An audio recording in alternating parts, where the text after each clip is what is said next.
मुझे सुनने वाले मेरे प्यारे दर्शकों को मैं एक बार फिर से इस चैनल में स्वागत करता हूं। मैं पास्टर राजकुमार आज एक बार फिर परमेश्वर के वचन मनन की ओर मैं आपको ले जाना चाहता हूं। अल्बर्ट आइंस्टाइन ने एक बार कहा, in the midst of every crisis lies a great opportunity. उन्होंने कहा, अल्बर्ट आइंस्टाइन जो विख्यात वैज्ञानिक हैं, हर आपदा के अंदर एक अवसर छुपा हुआ है। और आज मेरे संदेश का टाइटल भी यही है, आपदा में अवसर। मैं आपको एक नौजवान लड़के को आपके ध्यान में लाना चाहता हूं जिसका नाम यूसुफ है। आप सब भली भांति यूसुफ को जानते हैं। अगर आप यूसुफ के जीवन को देखें तो उसके जीवन में एक के बाद एक आपदाएं, एक के बाद एक कठिनाइयां आती चली गईं, लेकिन उसने इन आपदाओं को कभी भी निराशा के रूप में नहीं लिया, लेकिन हर आपदा को मानो अपनी सफलता की एक सीढ़ी बनाकर उसने इस्तेमाल किया। और प्रभु हमसे यही चाहते हैं कि आपदाओं में हम अवसर को खोजना प्रारंभ करें। अगर थोड़ा सा पीछे झांक कर देखें, कोविड-19 के समय बहुत सारे ऐसे अवसरों को संसार के लोगों ने उजागर किया, उद्भव किया। जो रेस्टोरेंट्स थे उन्होंने ऑनलाइन सर्विसेज शुरू कर दी, डोर स्टेप पर फूड देना शुरू कर दिया। और अब सुनने में आ रहा है कि अब ड्रोन्स भी फूड सप्लाई करेंगे, खाना आपकी छत पर आ जाएगा, आपके घर पर आ जाएगा। ये अवसर ही तो था। जब लोग रेस्टोरेंट में जाना बंद कर दिए थे, तब उनके मन में ये विचार हुआ कि हम कुछ तो ऐसा करें जिससे हमारा बिजनेस चले। स्कूल को देखिए, डॉक्टर्स को देखिए, स्कूल्स ऑनलाइन शुरू हो गए, डॉक्टर्स ने ऑनलाइन प्रिस्क्रिप्शंस देना शुरू कर दिया। यानी सब कोई आपदा में अवसर को ढूंढ रहे थे। हमारे आत्मिक जीवन में जब आपदाएं आती हैं, विपत्तियां आती हैं, कठिनाइयां आती हैं, हमारी प्रतिक्रिया क्या होगी? यूसुफ को देखिएगा, उत्पत्ति की पुस्तक 37 अध्याय, उसके एक वचन से जब हम पढ़ना शुरू करते हैं, हम यूसुफ के बारे में देखते हैं। लेकिन आज मैं यूसुफ की कुछ आपदाओं को आपके जीवन में देना चाहता हूं। उसके 5 वचन में लिखा है, और यूसुफ ने एक स्वप्न देखा और अपने भाइयों से उसका वर्णन किया, तब वे उससे द्वेष करने लगे। यूसुफ ने एक स्वप्न देखा। स्वप्न में उसने क्या देखा कि खेत में पूले पड़े हैं और सबका पूला गिरा है, दंडवत कर रहे हैं और उसका पूला खड़ा है।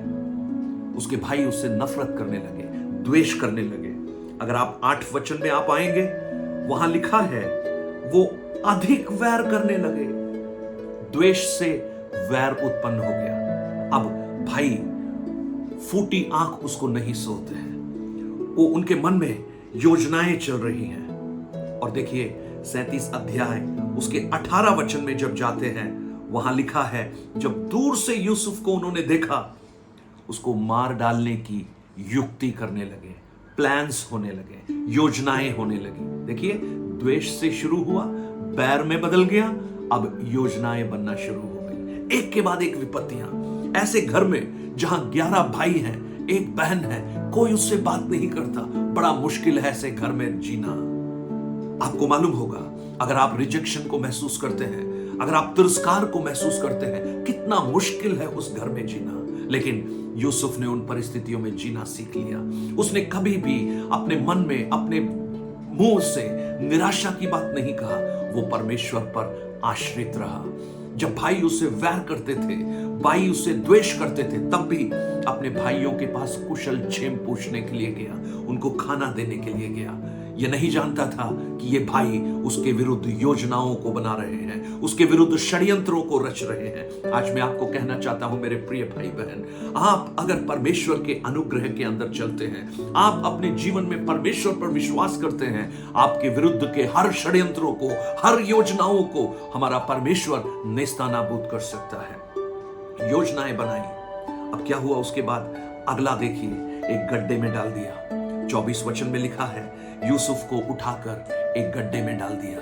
वो बड़ी दुखद, अपने पिता का प्यारा दुलारा अभी बेसहारा गड्ढे के अंदर। पड़ा है, लेकिन वहां पर उसने एक लेसन सीखा, वहां पर एक अच्छा उसने पाठ सीखा। जानते हैं क्या है? उसने शायद उस गड्ढे में जब पहुंचा, दोनों हाथ उठाकर मुंह खोलकर उसने पुकार कर अपने भाइयों का नाम एक एक का पुकारा होगा, मुझे बचा लो, मुझे निकालो यहां से।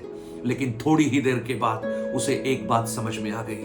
उसे यह समझ में आया कि इस गड्ढे के बाहर जो 22 हाथ हैं और 22 आंखें हैं, वो इसकी मदद नहीं कर सकती। लेकिन अगर कोई कर सकता है तो वो स्वर्ग का परमेश्वर है, जो 2 हाथ और 2 आंखों को रखता है और जिसकी आंखें धर्मियों पर हमेशा लगी रहती हैं।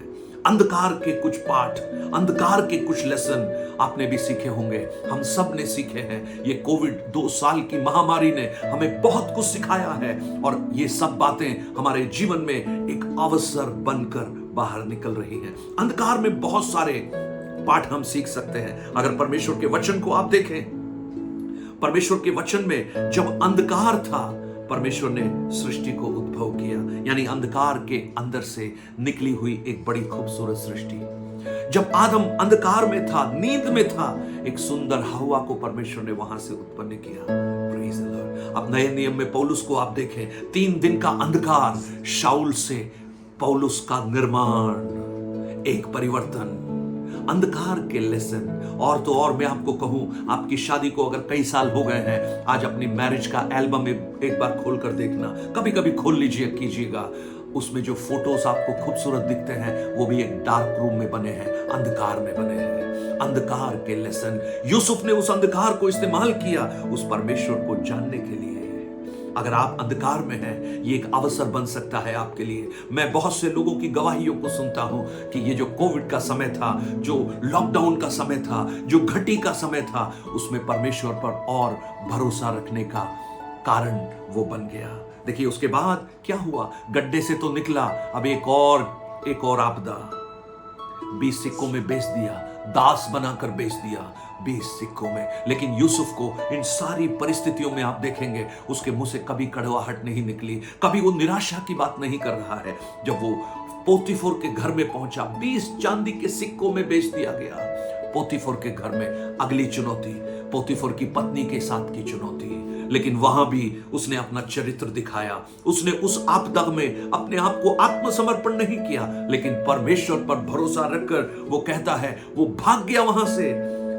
39 अध्याय 12 वचन को जब आप देखेंगे, पोतीफर वहां से भागा, अगली चुनौती, जेल में पहुंच गया। पोतीफर के स्वामी ने उसे जेल में डलवा दिया। ओ, ये बड़ा दुखद था।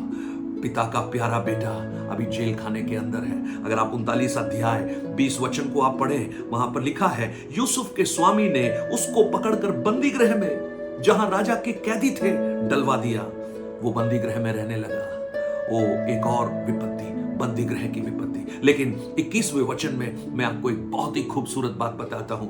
राजा ने यूसुफ को डाला, पोतीफर ने यूसुफ को बंदी गृह में डलवाया, लेकिन 21वें वचन में लिखा है, यहोवा यूसुफ के संग रहता था। ओ, ये बहुत खूबसूरत है। आपको जहां तालों के अंदर बंद कर देते हैं, जहां आपके लिए लोग कहते हैं कोई इसके साथ नहीं होगा, लेकिन आप परमेश्वर की योजना का हिस्सा हैं। अगर आप परमेश्वर पर भरोसा करते हैं, उन तालों के अंदर, सलाखों के अंदर उस परमेश्वरीय उपस्थिति को आप महसूस कर सकते हैं। आपकी आपदाएं परमेश्वर के लिए एक बहुत बड़ी अनुग्रह आपके लिए देना जानती है। उस गड्ढे के अंदर, उस जेल खाने के अंदर परमेश्वर की उपस्थिति को महसूस कर रहा है। और आप देखिए, इस यूसुफ के इस चरित्र ने, यूसुफ की इन अवस्थाओं ने, यूसुफ के परमेश्वर पर विश्वास ने यूसुफ को मिस्र का प्रधानमंत्री बना दिया। हालेलुया। आज आप दुख में हैं, निराशा में हैं, क्लेशों में हैं, अंधकार में हैं, रिजेक्शन में हैं, जेल खाने की जैसी अवस्थाओं में हैं। आपको कोई पूछने वाला नहीं, दास बन गए हैं, कोई आपसे बात करने वाला नहीं। लेकिन मैं आपको कहना चाहता हूं, यह वचन हमें सिखाता है, आपदा में अवसर है, आप उसे इस्तेमाल कर सकते हैं। प्रभु पर विश्वास रखिए, आपकी दर्शनों को प्रभु पूरा करेगा। अगर उसमें देरी भी हो रही है, तो भी वो अतिवेग से दौड़ा चला जा रहा है, वो निश्चित रूप से पूरा होगा। अय्यूब कहता है, मुझे निश्चित है मेरा छुड़ाने वाला जीवित है। My redeemer लिवथ।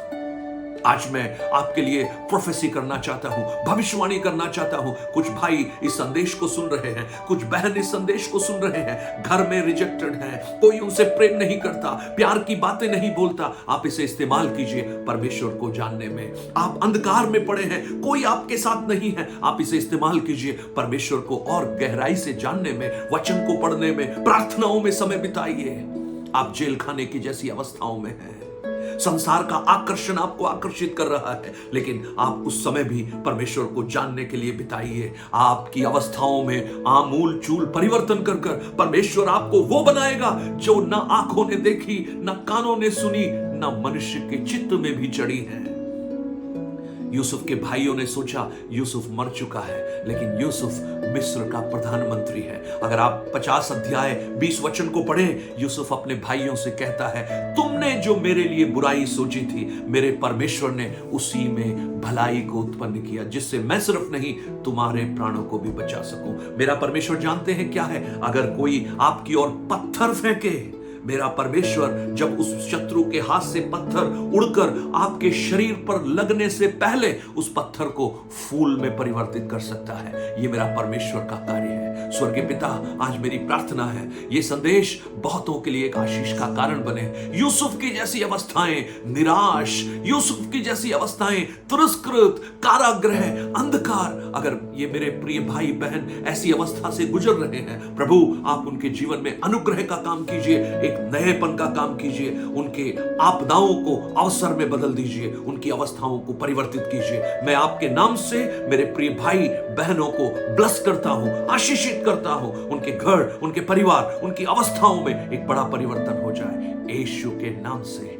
Amen, amen. God bless you. परमेश्वर आप सबको आशीषित करे। अगर आप इस संदेश से आशीषित हैं, इन्हें और लोगों को भेजिए, सब्सक्राइब कीजिए। परमेश्वर आपको बहुत आयास से आशीष दे। Have a good day.